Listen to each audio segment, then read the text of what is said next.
how to tie the ground-line hitch. So to my right hand side will be the working end, going off to the left will be my standing end.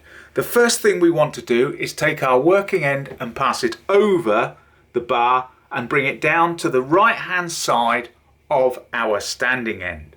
Once we've done that, we then take the working end and pass it over the standing end so it crosses over at the top.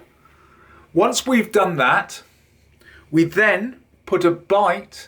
So we put a bite into our working end, and what we're going to do now is where those two cross over there, we're going to go over the top of this one here and pass our bite underneath that loop there. So go pull a bit through, allow the bite to come through, and we've now, this is the slipped version of the ground line hitch.